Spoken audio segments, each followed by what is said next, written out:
Hello, कैसे हो प्यारे बच्चों? सब बढ़िया चल रहा है? चलो गुड। आज का जो हमारा टॉपिक है वो है तनाव बल, यानी टेंशन फोर्स। नाम तो सुना ही हुआ है, लेकिन मैं आपके यहाँ पे टेंशन को दूर करने के लिए हूँ, ना कि आपकी टेंशन को बढ़ाने के लिए ना।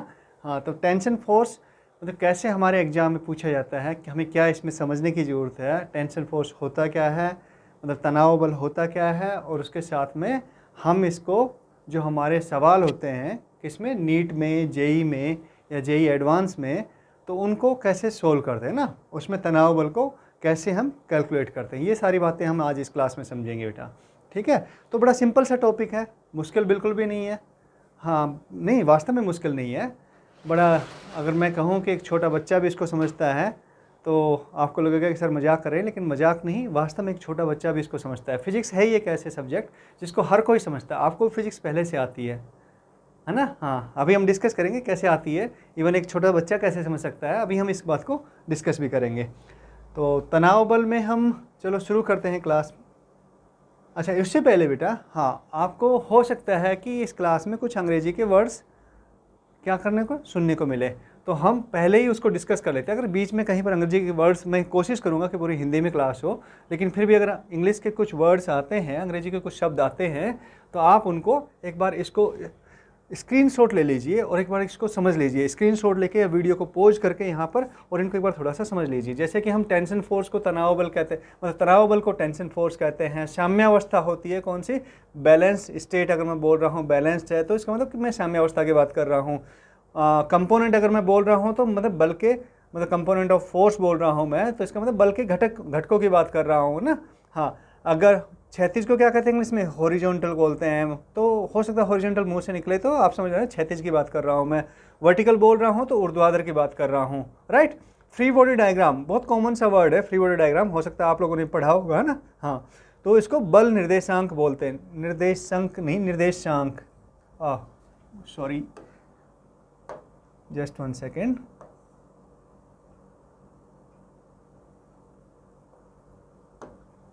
इसको बोलते हैं बल निर्देशांक, राइट। हाँ, डायग्राम, हाँ, निर्देशांक आरेख, फ्री बॉडी डायग्राम। प्रत्यानयन बल को बोलते हैं इंग्लिश में रेजिस्टिंग फोर्स, है ना। हाँ, समझेंगे हम क्या क्या होता है, जहाँ जहाँ पे टर्म्स आएंगे वहाँ हम समझते हुए चलेंगे इनको, ठीक है। हाँ, टेंशन मत लेना, तनाव मत लेना, मतलब, ठीक है। हाँ, चलिए। कॉन्टैक्ट फोर्स को बोलते हैं क्या, संपर्क बल। और निकाय को बोलते हैं इंग्लिश में सिस्टम। और पिंड को बोलते हैं इंग्लिश में बॉडी। और गुटका जो हम होता है ना, उसको गुटका, जैसे लकड़ी का गुटका होता है ना, लकड़ी का गुटका, वैसे ही उसको बोलते हैं हम ब्लॉक, राइट। तो ये कुछ वर्ड्स हैं जो हमारे इस चैप्टर में, मतलब लेक्चर में, हम हो सकता है यूज हो जाए। तो आपको पहले से एक बार, और वैसे बेटा आने को आपको ये वर्ड्स थोड़ी सी इंग्लिश में आनी चाहिए, क्योंकि आपकी जो इंजीनियरिंग की पढ़ाई होगी या मेडिकल की पढ़ाई होगी उसमें तो आपको इंग्लिश में ही करनी है, राइट। तो अभी से थोड़ा सा अपना इंग्लिश इंप्रूव करके चलिएगा, ठीक है। तो मैं बात कर रहा था कि हाँ देखो, ये छोटे से बच्चा इसको क्या कर रहा है, एक टॉय कार है, उसको क्या कर रहा है, खींच के लेके जा रहा है ना। हाँ, उसका खिलौना है छोटा सा, और उसको एक रस्सी से खींच के लेके जा रहा है बच्चा, छोटा बच्चा। तो बोलेंगे सर आप तो तनाव बल पढ़ा रहे हो, बच्चे की फ़ोटो क्यों लेके आए हो?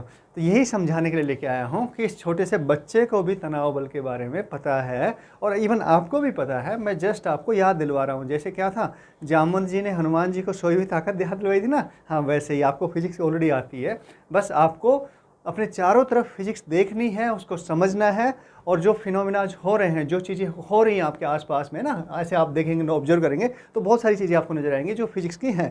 मतलब मैं ये नहीं कह रहा ऊपर की तरफ भी देखना है या इस साइड में ही देखना है, आपको सामने भी नजर आएंगी, आपको इधर भी नजर आएंगी, इस साइड में भी नजर आएंगी, सब तरफ नजर आएंगी। अगर आपको क्या, अगर आप उस नज़र से देखते हो चीज़ों को, तो आपको फिजिक्स नज़र आने लग जाएगी, ठीक है। मेरी यही कोशिश है कि आपको हर जगह जो आपकी दैनिक लाइफ है, जो दैनिक जीवन है, उसमें फिजिक्स आपको दिखाई देनी पड़ जाए, तो फिर फिजिक्स आपके लिए बिल्कुल आसान हो जाएगी, बिल्कुल इजी हो जाएगी, राइट। तो देखो, हमने ये एग्जाम्पल ले लिया एक छोटा सा।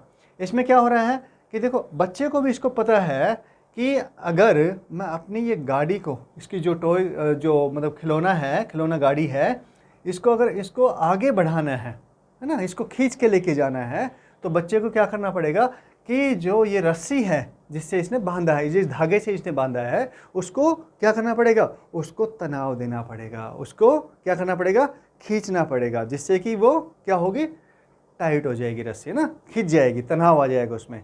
तो मतलब बच्चा इनडायरेक्टली इसको ये नहीं होता कि भाई हाँ तनाव बल, इसमें मैं तनाव बल को काम में ले रहा हूँ, लेकिन बच्चा इनडायरेक्टली मतलब बच्चे को पता नहीं है, लेकिन बच्चा क्या कर रहा है, तनाव बल को काम में ले रहा है। मतलब उसको फिजिक्स की भाषा में नहीं पता कि इसको तनाव बल बोलते हैं, लेकिन उसको पता है कि मैं रस्सी पे ताकत लगाऊंगा, है ना, ताकत लगाऊंगा तो क्या होगा, शक्ति का उपयोग करूंगा तो क्या होगा, भाई रस्सी मेरी गाड़ी जो है, टॉय कार है मेरी, जो मेरा खिलौना है वो खिंच के आएगा उस रस्सी की हेल्प से।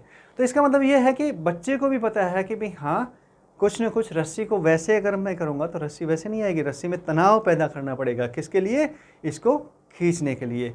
तो तनाव बल मतलब तनाव बल एक ऐसी चीज़ है जो हम अच्छे से समझते हैं, जानते हैं। अच्छा वैसे कहते हैं ना हम टेंशन हो गई है, टेंशन का मतलब क्या हो गया कि दिमाग में खिंचाव आ गया। किस वजह से खिंचाव आ गया, कि हम कोई ऐसी परिस्थिति में आ गए जो कि हम एक्सपेक्ट नहीं कर रहे थे। या फिर हम कहो, जैसे एक छोटा सा एग्जांपल लेते हैं, आप पढ़ाई कर रहे हो, अच्छे से कंसंट्रेट होकर पढ़ाई कर रहे हो, फोकस है आपका बिल्कुल किस पर, पढ़ाई पर, राइट। तो अब उस टाइम पर अगर आपको कोई डिस्टर्ब करता है और आपको पढ़ाई में मज़ा आ रहा है उस टाइम पर, तो क्या होगा, आपका दिमाग उसको रेजिस्ट करने लग जाएगा। मतलब दिमाग पे कहीं ना कहीं तनाव आएगा, नहीं भाई मुझे अभी डिस्टर्ब मत करो, है ना, ये तनाव।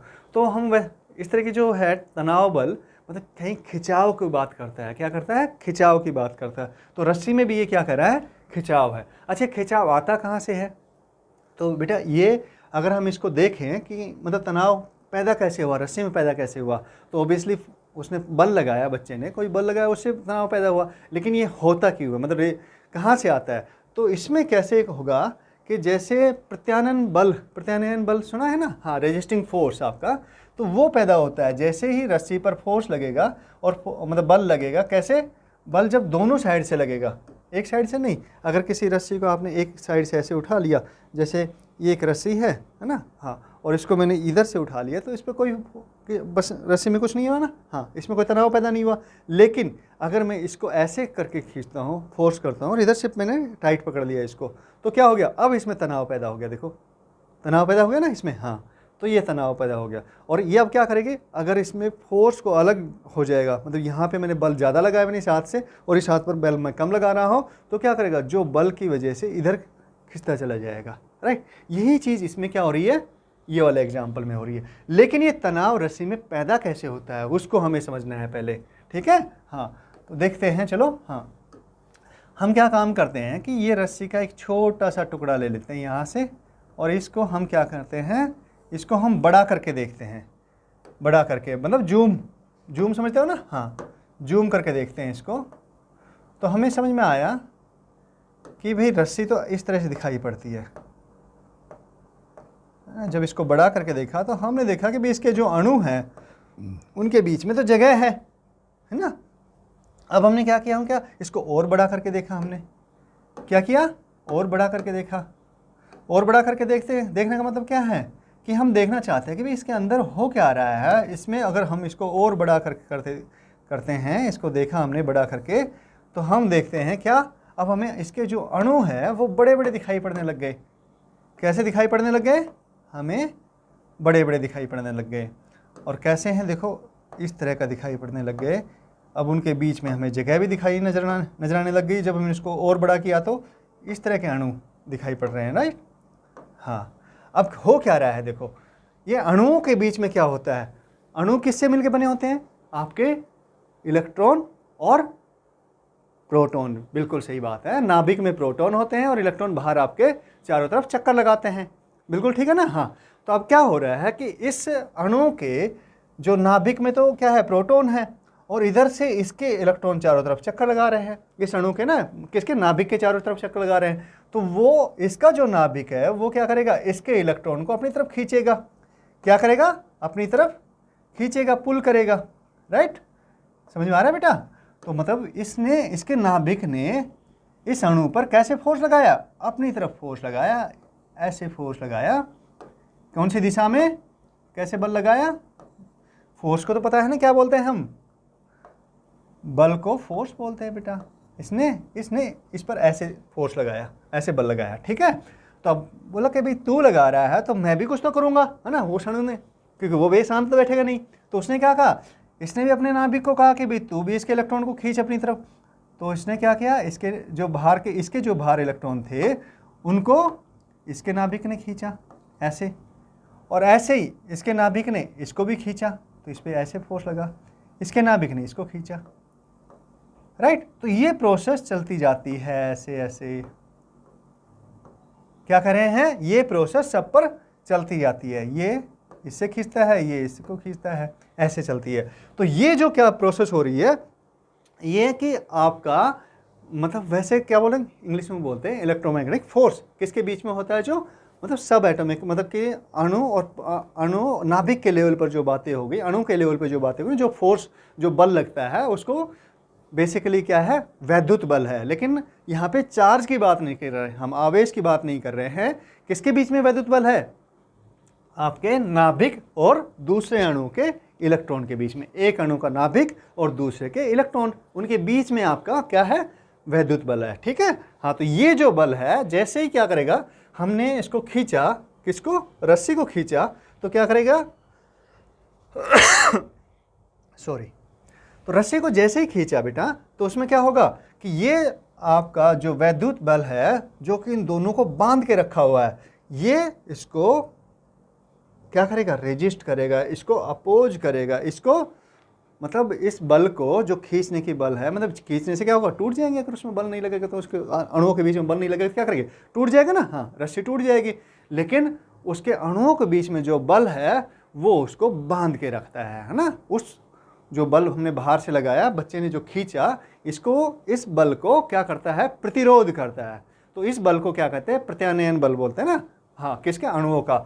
और ये बल आपका क्या पैदा करता है, ये बल ही आपका तनाव बल पैदा करता है। कौन सा, तनाव बल पैदा करता है, राइट। समझ में आ रहा है ना बात, हाँ। तो तनाव बल पैदा कहाँ से होता है, हम ये नहीं करेंगे। और ये बल किसके बराबर होगा, तनाव बल जो बच्चे ने लगाया, अगर मान लो ये फोर्स F है, तो तनाव बल आपका किसके बराबर होगा, इसी के बराबर होगा बेटा, है ना। और बच्चा ज़्यादा फोर्स लगा रहा है, तो फिर ये क्या करेगा, जो मोशन है, गति शुरू हो जाएगी, और उस केस में क्या होगा कि ये बल जो बच्चा लगा रहा है वो तनाव बल इससे ज़्यादा हो जाएगा। किससे, मतलब जो बच्चे का बल है वो तनाव बल से ज़्यादा हो जाएगा और गति शुरू हो जाएगी।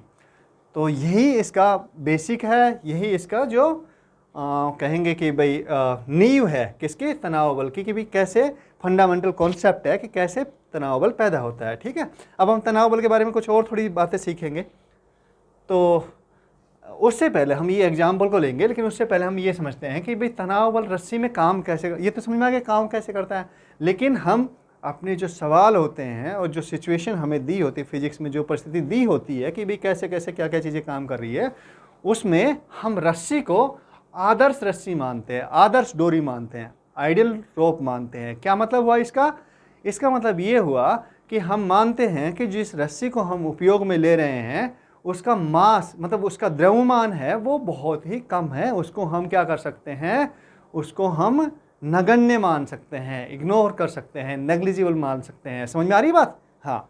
तो क्यों मान सकते हैं ऐसा, क्योंकि जिस छोटी सी रस्सी, पतली सी रस्सी से जिसका मास, उससे बड़ी बड़ी चीज़ें, बड़े बड़े ऑब्जेक्ट की, मतलब कैसे कह सकते हो भाई, पूरी गाड़ी को भी खींच के ले जा सकती है ना एक रस्सी।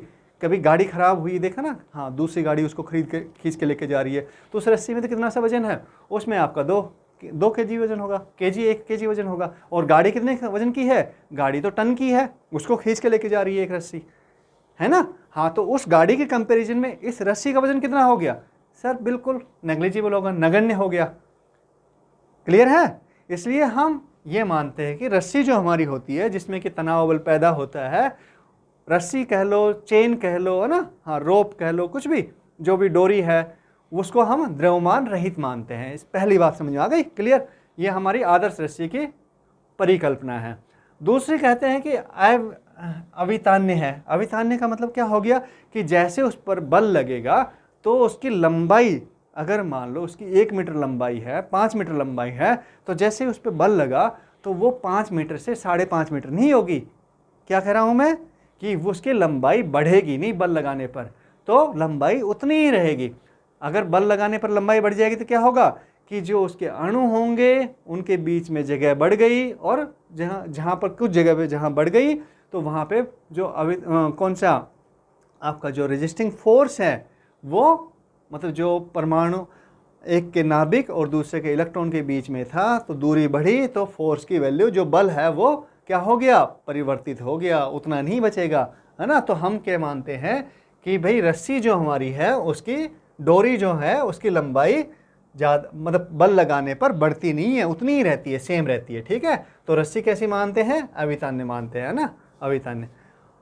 अब इस रस्सी में क्या करते हैं, असीम मजबूती है ना। तो ऐसा तो होता नहीं असीम मजबूती हो जाए, कोई भी रस्सी हो अगर उस पर बल ज़्यादा लगा दिया तो वो टूट जाएगी।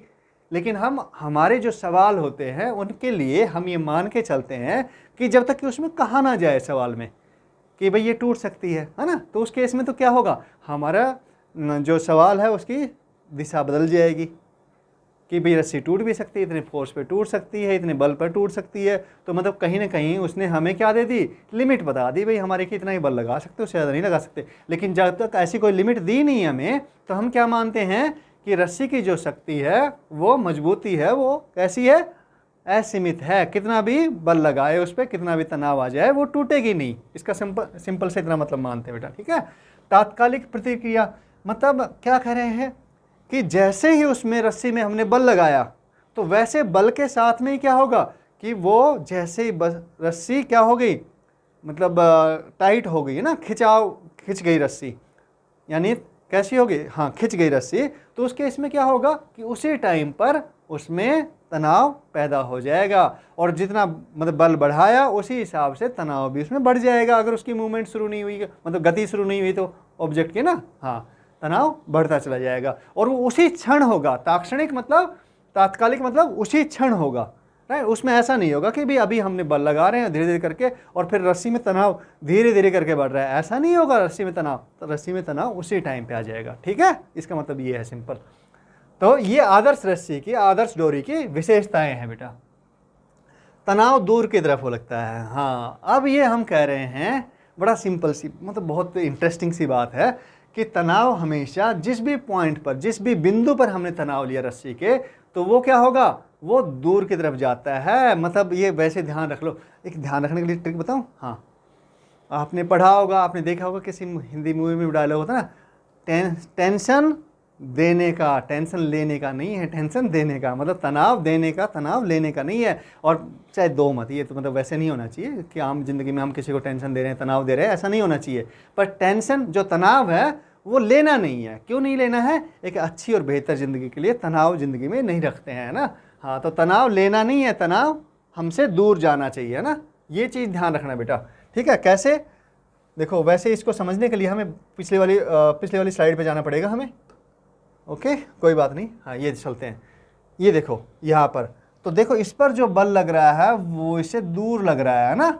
अगर हम इसकी बात करें, अगर हम कौन से इस पॉइंट की बात करें कि ये वाला अणु जो है, ये वाला अणु है हमारा, इस पर देखो इधर लग रहा है बल और इस पर इस साइड से इधर लग रहा है, तो मतलब इस पॉइंट से कहाँ लग रहा है, दूर लग रहा है ना, हाँ। चलो इसको थोड़ा सा और समझ लेते हैं। अगर हम कहें कि भाई ये हमारी रस्सी है, थोड़ी मोटी रस्सी बना लेते हैं, ठीक है, हाँ ये रस्सी ले, ये रस्सी बना ली, और हमने इसको अभी यहाँ से कट कर दिया, बीच में से, कहाँ से कट किया,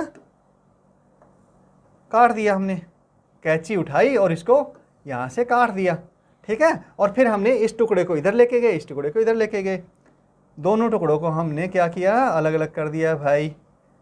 और ये हमारा हो गया ये वाला टुकड़ा, और ये वाला हो गया ये टुकड़ा। अब बताओ मुझे, नहीं तो चलो थोड़ा दूरी करके बना लेते हैं, ये रहे, ताकि हम समझा सकें ना आपको, हाँ आपको समझ में आए चीज़ें।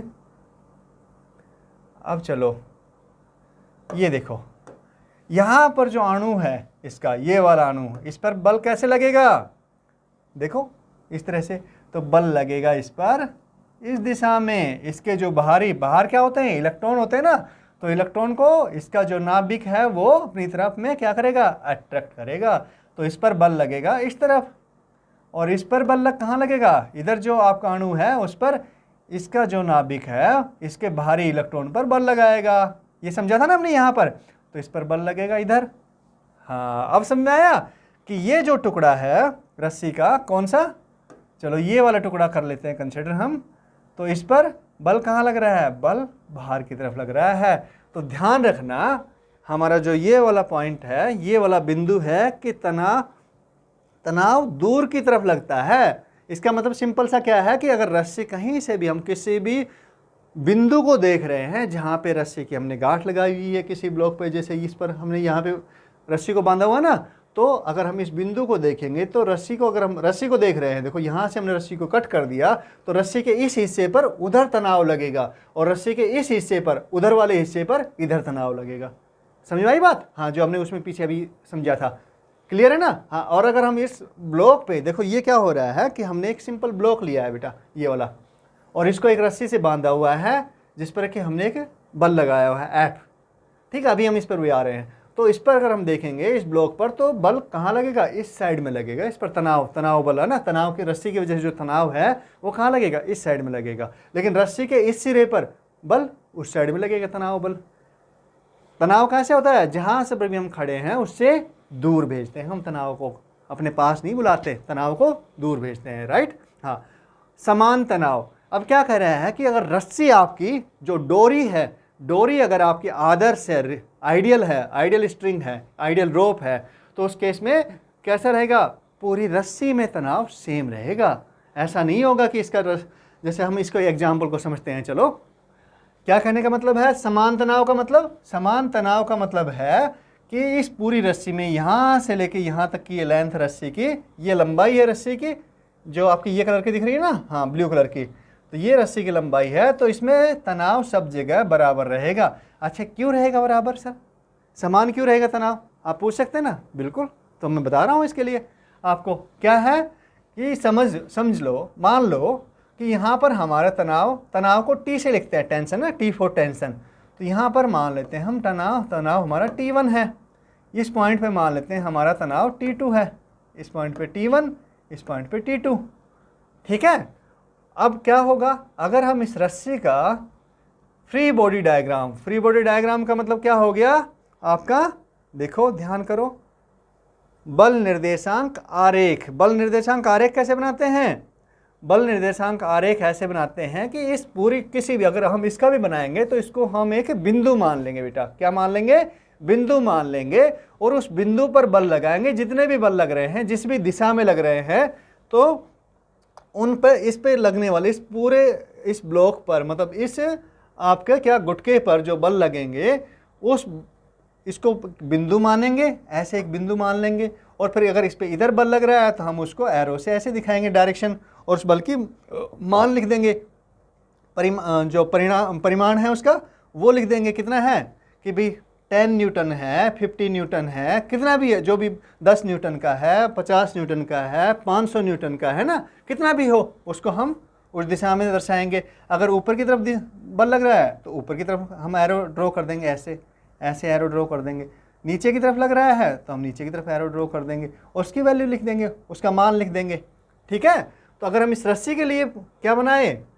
फ्री बॉडी डायग्राम बनाए, तो क्या बनेगा बेटा? हम इस रस्सी को पॉइंट मास मान लेंगे ऐसे। इसको तो भूल जाओ अब।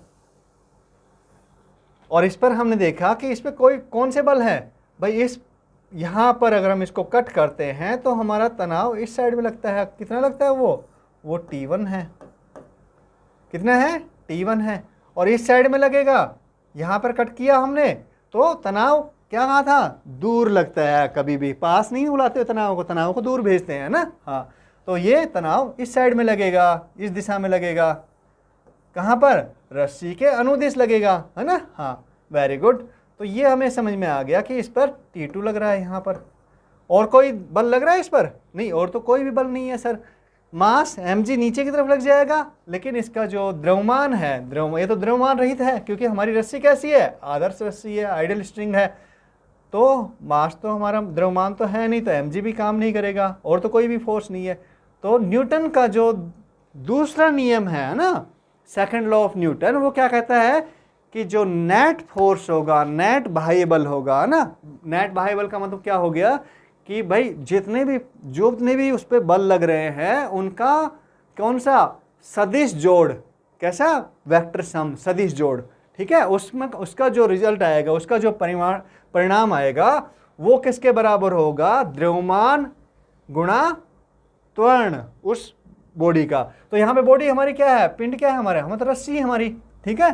तो नेट बल क्या लगा बेटा बताओ, T1 इधर है, T2 इधर है, और हम इसको इधर खींच रहे हैं ना, हाँ, तो T1 माइनस T2। रस्सी का द्रव्यमान वो तो 0 है, और अगर मान लो इस फोर्स की वजह से इसमें ए त्वरण पैदा होता है, कितना ए त्वरण पैदा होता है इस दिशा में, तो गुणा में ए। पर आप कहेंगे सर 0 गुणा ए करने का कोई मतलब नहीं है, क्योंकि ये तो 0 हो जाएगा। That means T1 minus T2 equal to 0। T1 minus T2 किसके बराबर हो गया, 0 के बराबर हो गया। और इसका सिंपल मतलब क्या हो गया, T1 T2 के बराबर हो गया। यानी रस्सी में टेंशन जितने T1 यहाँ पर है, T टेंशन अगर यहाँ पर है, जितनी टेंशन यहाँ पर है इस पॉइंट पे, उस बिंदु पर, उतनी ही इस बिंदु पर है। यानी इधर भी इतनी ही रहेगी, इधर भी इतनी रहेगी। पूरी रस्सी में जो आपका तनाव है वो कितना रहेगा, बिल्कुल बराबर रहेगा सर।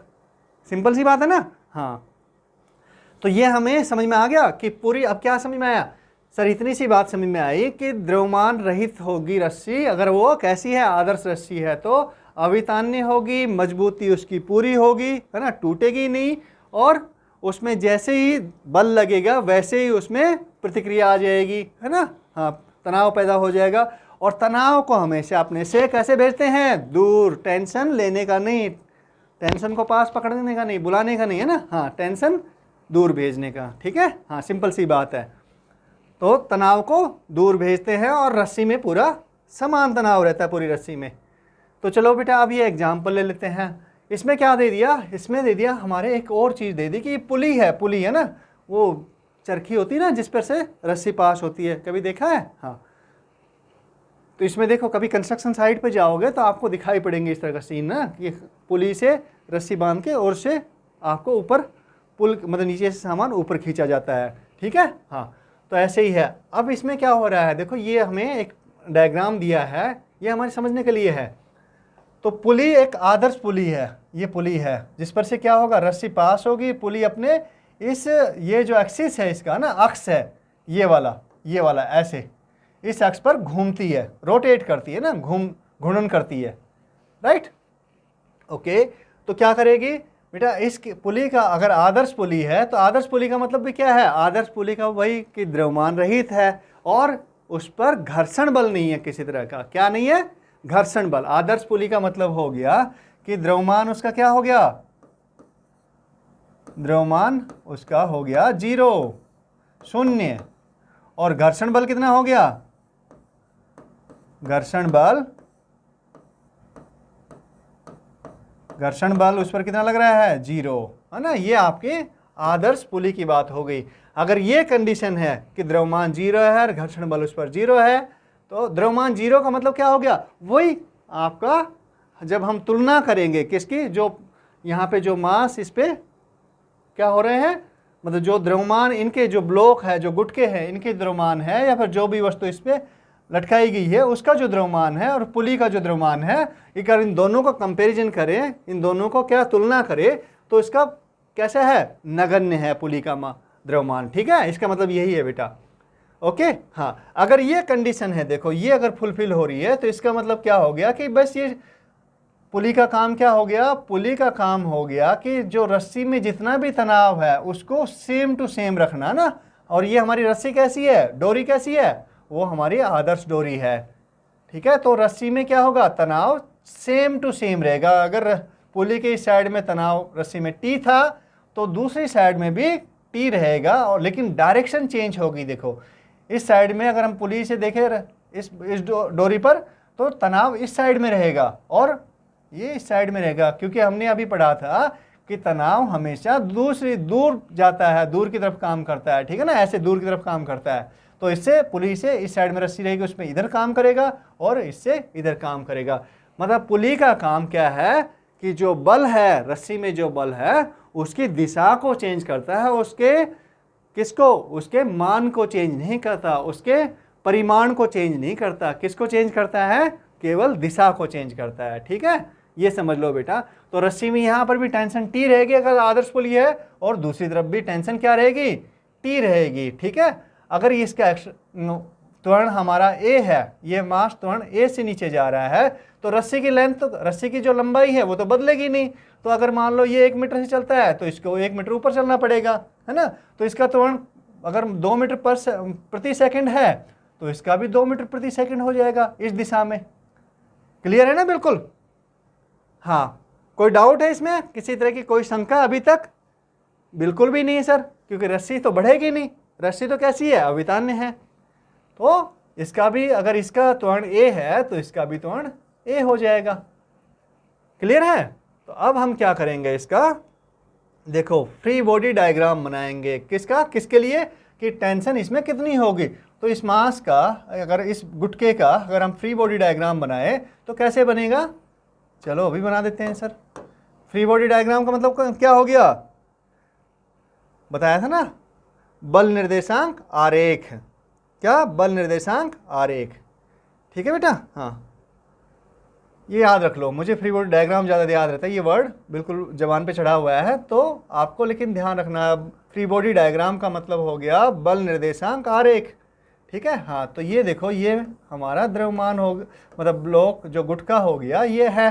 अब चलो इसी पे बना देते हैं, वैसे हाँ इसी पे बना देते हैं, क्यों ज़्यादा दूर जा रहे हैं। कलर चेंज कर लेते हैं ताकि आपको कोई कन्फ्यूजन ना हो। तो देखो, हमेशा आपका mg कहाँ काम करता है, ऊर्ध्वाधर नीचे की तरफ। क्यों?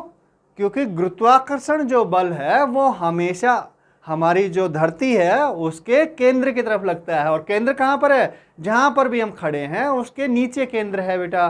ठीक है? तो अगर यहाँ पर इस पॉइंट को ले रहे हैं, इस बिंदु को ले रहे हैं, तो इसके नीचे केंद्र रहेगा, ऊर्ध्वाधर नीचे, है ना। हाँ, तो mg हमेशा आपका नीचे की तरफ काम करेगा। अगर हम कहें कि भाई घर्षण बल 0 है, म्यू क्या है, घर्षण बल 0 है, मतलब घर्षण बल नियतांक क्या हो गया, 0 हो गया। ठीक है? तो घर्षण बल तो है नहीं, तो mg इधर लग रहा है, और इधर क्या लग रहा है, ये रस्सी का जो तनाव हो वो इसको इधर खींच के लेके जा रहा है, तो ये आपका t हो गया। ठीक है? कितना होगा, ये t होगा तनाव उसमें, यही बात है ना। हाँ बिल्कुल सही बात है सर।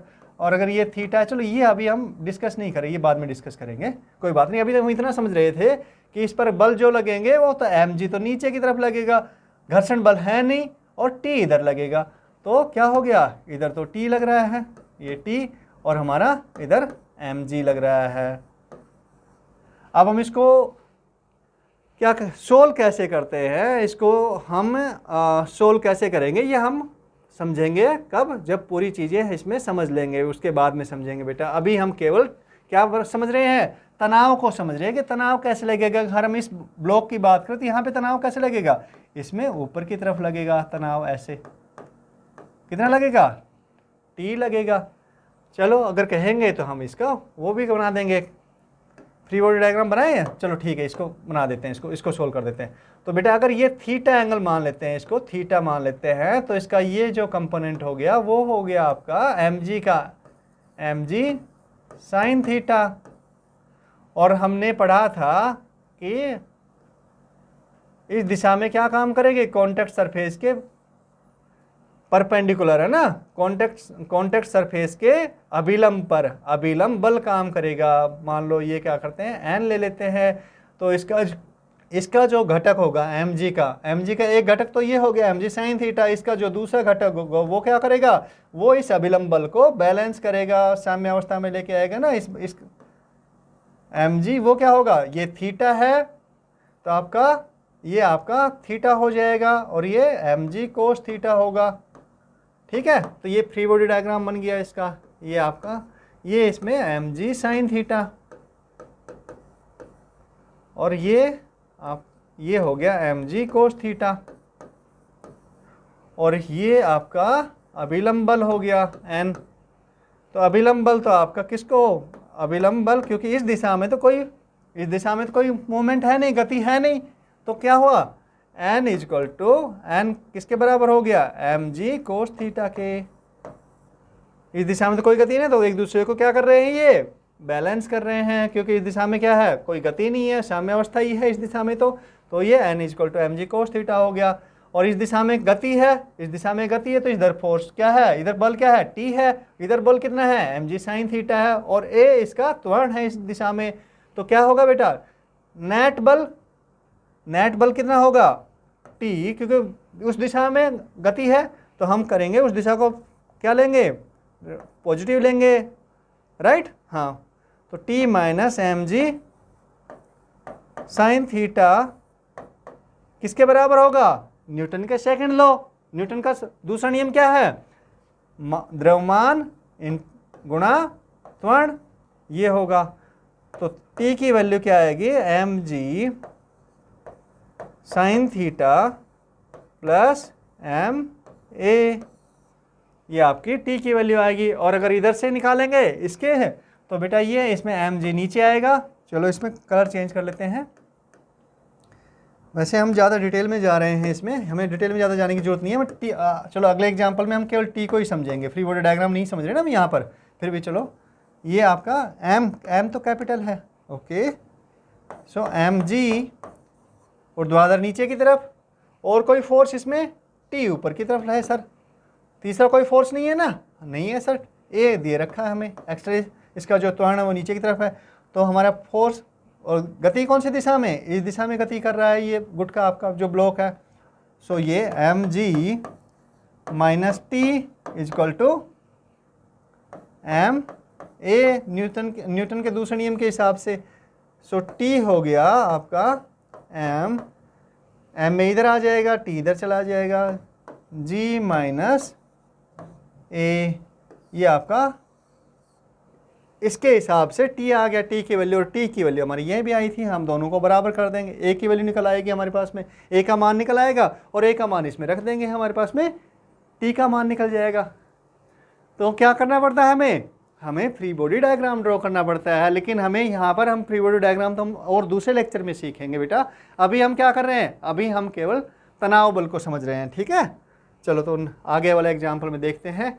अब ये देखो, अब मुझे बताओ, यहाँ पर वही कंडीशन है, तो हम तो ये पढ़ चुके अब तो कि भी हाँ हमारा तनाव क्या होगा, दोनों T1 और T2 क्या होंगे, T1 इजक्वल टू T2 होंगे, है ना। हाँ, क्यों, क्योंकि ये आदर्श पुली है हमारी, और रस्सी भी कैसी है, आदर्श रस्सी है। तो T1 इजक्वल टू T हो जाएगा, T1 इजक्वल टू T2 हो जाएगा इस साइड में। क्योंकि पूरी रस्सी में तनाव कैसा रहेगा, सेम होगा। अगर हम पूरी रस्सी में तनाव को T मान लेते हैं तो ये भी किसके इक्वल होंगे, T के इक्वल होंगे। यहाँ पर भी T होगा, यहाँ पर भी T होगा, यहाँ पर भी T होगा, यहाँ पर भी T, इधर भी T, इधर भी T, इधर भी T। पूरी रस्सी में कितना तनाव रहेगा, T तनाव रहेगा सर। बिल्कुल आसान है ना। हाँ, अगर हम यहाँ पे बात करें, देखो तो ये एक अलग रस्सी हो गई, ये रस्सी यहाँ से यहाँ तक है, ये रस्सी आपकी यहाँ से यहाँ तक है, ये रस्सी यहाँ से और यहाँ तक है। तो बेटा यहाँ से इस रस्सी में तो तनाव सेम रहेगा पूरी में। अगर हम कहें कि ये T3 है तो यहाँ पर भी T3 होगा, यहाँ पर भी T3, यहाँ पर भी T3, इधर भी T3, इधर भी T3, इधर भी T3। कैसे रहेगा तनाव, सब जगह पे T3 रहेगा सर। इस पूरी रस्सी में अगर हम कहें तनाव T2 है तो आपका T2, T2, T2 सब जगह T2 रहेगा। इसमें कहें कि T1 है आपका तनाव तो T1, T1, T1, T1 पूरी रस्सी में T1 रहेगा। हम तनाव, एक रस्सी में तनाव बराबर रहेगा, लेकिन अगर रस्सियाँ बदल गई, रस्सी में कोई बीच में गुटका आ गया, कोई ब्लॉक आ गया, तो रस्सी में तनाव क्या होगा, चेंज हो जाएगा। समझ में आई, तनाव बदल जाएगा, तनाव की वैल्यू, उसके जो मान है वो बदल जाएगा। हाँ, अगर हम ये देखें, देखो इसमें देखो, यहाँ पर एक रस्सी, ये गुटका ये वाला हो गया ब्लॉक आपका M1 मान, इसका द्रव्यमान कितना है, M1 है, दूसरे का M2 है, ये दूसरी पुली पर हो गया, और ये आपका दूसरी वाली पुली पर दूसरी तरफ मास हो गया, कितना द्रव्यमान कितना हो गया इस ब्लॉक का, इस गुटके का M3 हो गया। ठीक है, तो ये देखो ये रस्सी आपकी कौन सी है, ये बड़ी रस्सी है, यानी इस रस्सी में अगर हम कह लें कि तनाव हमारा कितना हो गया, T हो गया, तो इधर तो ऊपर की तरफ, अगर ब्लॉक पे देखेंगे तो ऊपर की तरफ लगेगा, अगर हमारे इस पे देखेंगे पुली पर देखेंगे तो नीचे की तरफ टेंशन लगेगा, है ना। बताया था ना, दूर जाता है अपने से, टेंशन को क्या करते हैं, दूर भेजते हैं। ठीक है, वेरी गुड। तो यहाँ पे टेंशन कितना लगेगा, T लगेगा, तनाव कितना लगेगा, T लगेगा, इधर ऊपर की तरफ लगेगा, और ये रस्सी आपके इसके सेंटर पे बंधी हुई है, इस पुली के पे। तो अब देखो कि इसको, इस रस्सी ने इसको क्या कर रखा है, इस पुली को पकड़ के रखा हुआ है। अगर हम बात करें इस पुली को, अगर हम ये मान लेते हैं तो पुली को ऊपर की तरफ हमारा टी टेंशन आ गई है ना, टी आ गई ना तनाव इस रस्सी में, इसने पकड़ के रखा है। और नीचे किसको पकड़ के रखा है भाई, दोनों तरफ ये वाली रस्सी है। तो इस रस्सी में कितना तनाव आएगा बेटा, इसमें अलग तनाव होगा क्योंकि रस्सी बदल गई है यहाँ पर।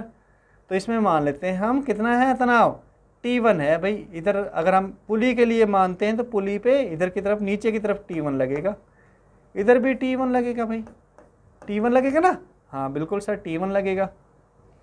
तो क्या हो गया, अगर हम इसका फ्री बॉडी डायग्राम बनाएं कि भाई T और T1 में क्या क्या आएगा, क्या रिलेशनशिप आएगी, मतलब संबंध क्या आएगा, कैसे इनकी जो मान है वो आपस में संबंधित होंगे।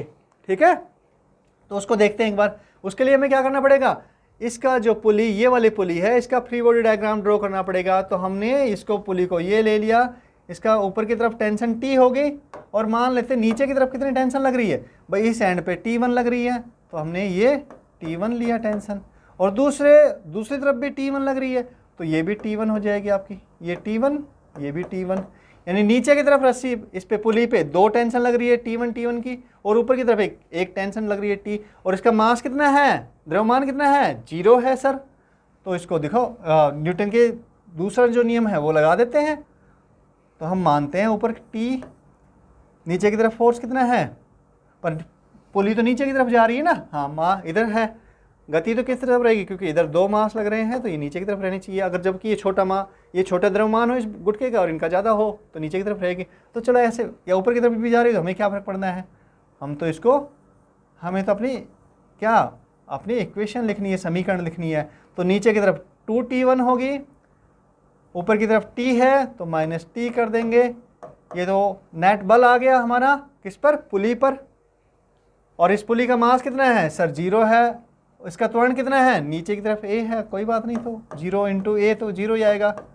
यानी कि T कितना हो गया आपका, 2T1 के बराबर हो गया T1। और T1 कितना हो गया, T1 हो गया आपका T/2। यानी कि जो T1 की मान आएगा वो इस T से आधा होगा, ऊपर की तरफ जो, क्यों आधा होगा, क्योंकि आधा इधर लगेगा आधा इधर लगेगा, तभी तो इसका बैलेंस होगा ना। हाँ बिल्कुल सही बात है सर। तो क्या होगा, अगर मान लेते हैं हम उल्टा मान लेते हैं, उल्टा क्या मान लेते हैं कि भी ये तो T है, चलो ठीक है, एक सेकेंड, थोड़ा मोटा बना लेते हैं पेन को ना, हाँ इसको बड़ा बना लेते हैं, चलो इससे कर लेते हैं। तो हम कह रहे हैं कि भाई ये हमारा T है, इधर रस्सी में इधर लग रहा है, जो इधर भी लग रहा है वो भी T है, ये T है। तो इसमें कितना आ जाएगा भाई, T इधर कितना हो गया, T + T 2T। तो हम कहेंगे कि भाई यहाँ पे हमारा ऊपर की तरफ 2T टेंशन लग रहा है। ठीक है, समझ में आ गया, मतलब जो दो तरफ लग रहा है हम उसको T मान लेंगे, तो उसमें ऊपर की तरफ जो दूसरी तरफ रहेगी उसमें कैसा रहेगा, दुगना हो जाएगा। दो लग रही है रस्सी दोनों तरफ आएगी ना पुली के, हाँ बिल्कुल दुगना हो जाएगा सर। अब यहाँ पे देखते हैं क्या इस एग्जाम्पल में क्या कहा है, इसमें कह रहा है कि भाई आपका ये एक मास है, ये द्रव्यमान है इस गुटके का m, और ये साम्यावस्था में है। तो साम्यावस्था का मतलब क्या हो गया, साम्यावस्था का मतलब हो गया कि भाई इसमें किसी तरह की कोई गति नहीं है। कोई गति है नहीं, कोई गति नहीं है सर। चलो ठीक है, वेरी गुड। तो क्या करेंगे, मतलब इस पे बल जो है वो कैसे हैं, वो बैलेंस है। बिल्कुल सही कह रहे हो। तो अब देखते हैं इसका फ्री बॉडी डायग्राम बनाए। हाँ ठीक है सर। तो हम देखते हैं कि ये वाली रस्सी, 3 रस्सी है यहाँ पर, एक तो रस्सी ये वाली है, एक रस्सी ये वाली है, और एक रस्सी ये वाली है। तो हम फ्री बॉडी डायग्राम जो बनाते हैं तो उसमें जो बल के घटक लेते हैं वो जनरली क्या करते हैं भाई, एक्स में ले लें और वाई में निकाल लें। ठीक है, एक्स डायरेक्शन में और वाई डायरेक्शन में। और एक्स और वाई कैसे मानते हैं हम मानते हैं कि ये हमारा एक्स है और ये हमारा वाई है। ठीक है, हाँ क्लियर है, समझ में आ गया। चलो मैं इसको हटा देता हूँ क्योंकि जगह थोड़ी सी कम पड़ सकती है इसमें हमारे पास में। तो अब ये कह रहा हूँ मैं T1 है इसमें, इस रस्सी में T1 टेंशन है, इसमें T2 टेंशन है, इसमें T3 टेंशन है। तो इसका जो घटक आ गया T1 का, वो इस दिशा में क्या आ गया सर, T1 थीटा है तो T1 कोस थीटा आ जाएगा। बेटा पढ़ रखा है ना इतना तो। हाँ, ये आपका इस दिशा में क्या आ गया, वाई दिशा में T1 साइन थीटा हो गया। तो हम कहेंगे, और इस पे अगर हम बात करें तो ये आपके mg नीचे की तरफ काम करेगा, लेकिन इस बिंदु को अगर हम मान लेते हैं, इसी बिंदु को हम देखें तो ये बिंदु भी अपनी जगह पर ही है, ये पॉइंट भी जहाँ पे सारी तीनों की रस्सियों बंधी हुई है ना, उस बिंदु पर भी क्या है, वो बिंदु अपनी जगह पर ही है, कहीं नहीं हिल रहा है। ठीक है, तो इसका मतलब इस पर भी जो कुल बल है वो कितना होगा, 0 होगा। तो क्या हो गया भाई, T2 की वैल्यू T1 कोस थीटा के बराबर हो गई। इस दिशा में T2 है, इस दिशा में T1 है, और कोई बल नहीं है इस दिशा में। तो T2 क्या हो गया, T2 आपका T1 कोस थीटा हो गया। ठीक है, हाँ। और T3 है इस रस्सी में, तो T3 किसके इक्वल हो गया, T3 हो गया आपका T1 sine theta, T1 sine theta के बराबर हो गया। अब हमारे पास में T1 और T2 T3 तो नहीं दे रखा, तो ये किस में है, इसका बना सकते हैं हम फ्री बॉडी डायग्राम इस ब्लॉक का। तो वो क्या हो गया, mg नीचे की तरफ, T3 ऊपर की तरफ। तो T3 की वैल्यू कितनी आ गई भाई, T3 आपका mg के बराबर हो गया, है ना। हाँ, तो T3 mg की यहाँ पे लिख देंगे वैल्यू, mg, m तो हमें गिवन होगा, दिया होगा, तो T1 यहाँ से आ जाएगा, mg equal to T1 sine theta, और थीटा भी हमें गिवन होगा, केवल टेंशन नहीं दी हुई हमें, तो टेंशन निकालना, तो T1 की हमारे पास में यहाँ से वैल्यू आ जाएगी, और इसमें रखेंगे T1 की वैल्यू तो T2 आ जाएगा हमारे पास में, तो T1 और T2 दोनों आ जाएंगे बेटा। बस केवल हमें देखना है कि किसी तरह की गति नहीं है तो साम्यावस्था है, साम्यावस्था है तो फ्री बॉडी डायग्राम बनाएंगे और उसको त्वरण को 0 कर देंगे। ये देखो ऐसे में अब हमें सिंपल हम इसमें ये देखते हैं कि टेंशन कितनी है। तो बताओ ऐसे में क्या करेंगे भाई, सबसे लंबी जो रस्सी हो गई उसमें टेंशन हम क्या ले लेंगे, उसमें हम टेंशन को कर लेंगे T। कितनी कर लेंगे, उसमें टेंशन को करेंगे T। तो इस रस्सी में मान लेते हैं हमारी टेंशन है T, तो T यहाँ पर भी होगी, T यहाँ पर भी, पूरी रस्सी में T होगी, इधर भी T होगी, इसके देखें तो ऊपर की तरफ T होगी। हाँ सर, अगर हम इस पुली की बात कर रहे हैं तो इसमें भी ऊपर की तरफ T लगेगी, बिल्कुल, इसमें मास की तरफ ऊपर की तरफ T लगेगी, इधर भी T लगेगी, नीचे की तरफ पुली पर, इस पे पुली पे नीचे की तरफ लगेगी टेंशन T, इस साइड में भी, इस साइड में भी। तो अगर हम इस पुली को देखें और इसमें कह देते कि हमारी टेंशन कितनी हो जाएगी भाई, T इस साइड में लग रही है, T इस साइड में लग रही है, और पुली कैसी है, पुली आइडल है, मासलेस है ना, द्रव्यमान रहित है। तो टोटल फोर्स देखेंगे इस पे, नेट फोर्स देखेंगे, नेट फोर्स और कोई लग रहा है इसके, नहीं है सर, टेंशन तो इधर लग रही है, इस डायरेक्शन में, इस पर, और 2 ऊपर की तरफ लग रही है। तो ये T है, ये T है, तो नीचे की तरफ कितनी हो जाएगी। अभी पिछले एग्जाम्पल में हमने पिछले जो उदाहरण लिया था उसमें समझा था ना, सिंपल है 2T, T प्लस T, तो नीचे की तरफ कितनी हो जाएगी, 2T हो जाएगी बेटा। यानी इस वाली रस्सी में टेंशन कितनी आएगी, तनाव कितना आएगा, 2T आएगा। ठीक है, हाँ। अब ये वाला एक एग्जाम्पल ले लिया, देखो थोड़ा देखने में तो बड़ा डर लगता है देख के ऐसे, है ना, लंबा चौड़ा बिल्कुल कैसे सिस्टम कॉम्प्लेक्स सा बना दिया है, कॉम्प्लेक्स निकाय बन गया ना। चलो कोई बात नहीं, पर हमने क्या करेंगे, हम मानेंगे कि भाई जो सबसे लंबी रस्सी है, यानी कि 2-3 पुलिस जा रही है, ग्रीन वाली रस्सी, हरी वाली रस्सी ना, तो इसमें टेंशन T मान लेंगे हम। क्या कहेंगे, इसमें टेंशन T है भाई, ये T है, ये T है, ये इधर से T, इधर से ऐसे आएगी, T है, तो इधर है आपका T हो गया, राइट, सही है ना। हाँ, अब इसमें इस देखो ये वाली पुली को अगर देखें तो इस पर नीचे की तरफ T इस साइड में, और इस साइड में भी T, तो इस ऊपर वाली रस्सी में कितनी होगी, 2T टेंशन हो गई, 2T। तो ये देखो यहाँ पर इस नीचे की तरफ देखें इस पुली के लिए, तो 2T नीचे की तरफ लगेगी इस दिशा में, मतलब इस तरफ, और इस तरफ भी 2T लगेगी, क्योंकि एक ही रस्सी है, ये वाली पिंक वाली रस्सी दिख रही है ना, हाँ, तो 2T होगी, इसमें भी 2T और इसमें भी 2T, तो यानी कि ऊपर वाले में कितनी होगी, 4T होगी, इससे 2T प्लस 2T 4T, अभी सीखा था ना हमने, हाँ, 4T टेंशन हो गई। तो ये पूरी रस्सी में 4T टेंशन रहेगी, ये 4T, और यहाँ पर भी 4T। अगर हम इसमें देखें तो ऊपर की तरफ लगेगी 4T, ब्लॉक पर देखें तो हम, ये 4T। अच्छा अब बताओ मुझे इस ब्लॉक पे कितनी टेंशन लगी, सर ये तो इस पर कितनी, ये वाले रस्सी में कितनी है, 2T है, तो 2T, इसमें T लग रही है ऊपर की तरफ, ये 2T लग रही है, इधर 4T लग रही है इस रस्सी में, तो क्या होगा, एक ही दिशा में लग रही है तो सारी जुड़ जाएगी। यानी इस मास पर ये जो ब्लॉक हो गया M मास का, मतलब M द्रव्यमान का जो गुटका हो गया, इस पर टेंशन कितनी लग रही है, ऊपर की तरफ कितनी टेंशन लग रही है sir, 4T plus 2T plus T, यानी टोटल टेंशन कितनी लग रही है, 7T लग रही है।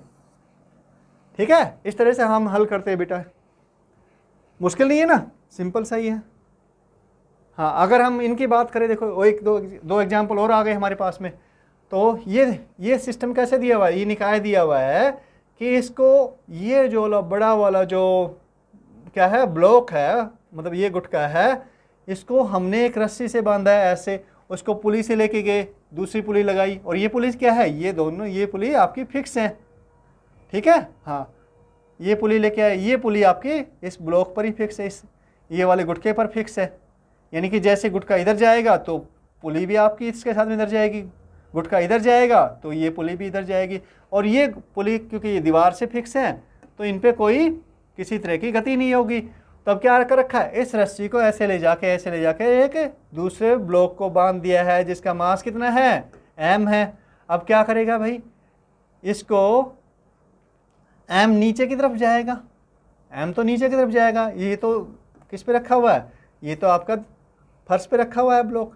तो क्या करेगा, जैसे m इसमें टेंशन पैदा करेगा और ये क्या करेगा, ये इसको इधर लेके जाएगा, ऐसा होगा ना, कुछ ऐसी तरह का मूवमेंट होगा, ये इधर जाएगा और ये ब्लॉक आपका इस साइड में जाएगा। ठीक है, हाँ, कुछ इस तरह की मूवमेंट होगी बेटा। और डिस्कस करेंगे हम और आगे, मतलब दूसरे सारे फोर्स को जब हम कंप्लीट को समझ लेंगे ना उस तरफ, उस टाइम पे करेंगे हम इसको डिस्कस नेक्स्ट। तो अब ये समझ लो, लेकिन अब मैं पूछ रहा हूँ कि इस पर टेंशन कितनी हुई, किस पर, इस ब्लॉक पर टेंशन कितनी लग रही है, बड़े वाले ब्लॉक पर। इस पर तो दिख रहा है सीधा सर T1 लग रही है, T लग रही है ऊपर की तरफ, अगर रस्सी में टेंशन T है तो, पर इस पर कितनी लग रही है। हाँ, ये थोड़ा सा समझने वाली बात है। चलो ब्लॉक को बना लेते हैं, थोड़ा सा हमने ब्लॉक बना लिया, तो यहाँ पे टेंशन T लगी इस पे, इधर इस रस्सी में, जो ये रस्सी यहाँ पे बंधी है। ठीक है, अब ये यहाँ पर देखो, ये पुली इस ब्लॉक पर फिक्स है, यानी पुली पर जो भी टेंशन है वो किस पर है, वो आपकी पुली पर नहीं, ब्लॉक पर भी है ना। मतलब जैसी इस पे टेंशन जितनी आएगी वही ब्लॉक को चली जाएगी, उसको पास हो जाएगी। ठीक है, तो इसका मतलब क्या हो गया कि ब्लॉक पर ये टेंशन हमेशा पुली से कैसे लगेगी, दूर लगेगी। इधर इस पुली के रेस्पेक्ट में देखें, पुली के सापेक्ष देखें तो इधर तो एक तनाव जो आपका इधर लगेगा इस रस्सी में, इधर इस साइड में, और ये भी दूर लगेगा, दूर भेजना है, पास नहीं बुलाना, क्या करना है, दूर भेजना है। ठीक है, हाँ, तो इधर एक आपकी इधर तनाव लगा T, और दूसरा आपका यहाँ पे तनाव लगा नीचे की तरफ T। तो इस रस्सी के अगर हम फ्री बॉडी डायग्राम बनाएं इस ब्लॉक का, तनाव के रेस्पेक्ट में ही बना रहे बेटा, तनाव के सापेक्ष, तो 2T तो इधर लग गया, कैसे, एक T तो ये, एक T ये, तो 2T तो इधर लग गए, ये टेंशन लगी, और एक टेंशन नीचे की तरफ लग गई T। ये अगर हम ब्लॉक की बात करें तो ये हमारा इसमें तनाव बल इस तरह से काम कर रहा है। ठीक है, समझने में नहीं लगता ना। हाँ, गलती कहाँ करते हैं बच्चे, गलती यहाँ पर करते हैं बेटा, ये वाली जगह पे, कि जो पुली है, पुली में वो टेंशन समझते हैं कि भाई ये ब्लॉक पे नहीं आ रही, जबकि पुली तो ब्लॉक से अटैच है। यानी पुली पर जितनी भी टेंशन लग रही है, तनाव जितना भी लग रहा है, तनाव बल लग रहा है, जिस भी दिशा में लग रहा है वो ब्लॉक पर लग रहा है, पुली पे ना लग के। बिल्कुल यही समझने वाली बात थी इसमें। ठीक है, हाँ, चलो इसमें भी देख लेते हैं। इसमें क्या कर रहा है, ये जो बड़ा वाला जो ब्लॉक है, बड़ा वाला जो गुटका है, इसके ऊपर इसको एक रस्सी से बांधा है, फिर उसको पुली से फिक्स किया, पुली फिक्स है यहाँ पे ये वाली, और ये ये रस्सी पास हो रही है, और फिर इस पे इसका जो ये नत्तल है, इस पर एक दूसरा द्रव्यमान m द्रव्यमान का गुटका बांध दिया है इस पे। ठीक है, तो यानी कि अगर हम मान लेते रस्सी में टेंशन T मान लेते तो पूरी रस्सी में टेंशन T रहेगी, तो ये तो मान सकती थी, हमें समझ में आ रहा है कि टेंशन इस पे इधर काम करेगी। लेकिन हमें निकालना क्या है कि भाई ये जो मास ये है m, बड़ा वाला जो ये वाला ब्लॉक दिख रहा है वाइट वाला आपको ना, हाँ, सफ़ेद वाला जो ब्लॉक है, गुटका है सफ़ेद वाला, उस पर टेंशन कितनी काम कर रही है। तो हमें समझ में आ गया, इसको हम पॉइंट मास मान सकते हैं, बिंदु मास मान लेते हैं इसको, इसका जो बल आरेख, बल निर्देशांक आरेख बना लेते हैं, है ना, फ्री बॉडी डायग्राम। तो T तो इधर लग गई, वेरी गुड, ये T लग गई बेटा, टेंशन तनाव बल इस पर T लग गया ऊपर, देखो, है ना। अब ये यहाँ पर ये जो पुली है ये इस पर फिक्स है, यानी इस पर जितना भी तनाव बल लगेगा वो किस पे आ रहा है, वो इस गुटके पर आ रहा है। राइट, समझ में आ गई बात। हाँ, तो T इस पे कहाँ लगेगी, इस पर भी दूर लगेगी, पुली से दूर लगती है ना टेंशन। हाँ, बिल्कुल सही बात है सर। तो एक T ये लग गई इस दिशा में, और एक यहाँ पे लग रही है इस दिशा में, यानी कि इस दिशा में लग रही है T, इसका तनाव इस दिशा में लग रहा है। तो ये आपका जो m मास का ब्लॉक है, m द्रव्यमान का जो ब्लॉक है बड़ा वाला, उस पर टेंशन इस तरह से काम कर रही है। और ये एंगल कितना है, ये थीटा है। तो यानी कि ये एंगल थीटा है तो ये भी आपका कितना हो गया, थीटा हो गया। तो हम इसको कंपोनेंट इसके घटक में बांट सकते हैं इस टी को। तो इसका एक घटक तो आ गया आपका ये टी साइन थीटा, और ये आपका टी कोस थीटा, इधर प्लस टी कोस थीटा और ऐड हो जाएगा। हाँ, तो यानी कि क्या हो गया, इसको दोबारा से ड्रॉ कर ले सिंपल करके। तो इधर आ गया आपका t plus T cos theta, यानी 2t plus T cos theta इस दिशा में लग गया। और इसका घटक हमने इसको हटा देंगे ना, इसका घटक ले लिया ना हमने, हाँ, तो इसको हटा देंगे हम। तो ये आपका नीचे t साइन थीटा ये नीचे लग गया। तो इस ब्लॉक पे 2t plus T cos theta tension तो इधर लग रही है और t साइन थीटा नीचे की तरफ लग रही है। इस तरह से हम इसको, जो तनाव बल है, तनाव बल को इस तरह से हम क्या करते हैं, किसी भी गुटके पर, किसी भी ब्लॉक पर तनाव बल किस तरह से काम करता है तो वो ऐसे हल करते हैं बेटा। ठीक है, चलो, हाँ, इसी के साथ हमारा ये लेक्चर ख़त्म हो गया।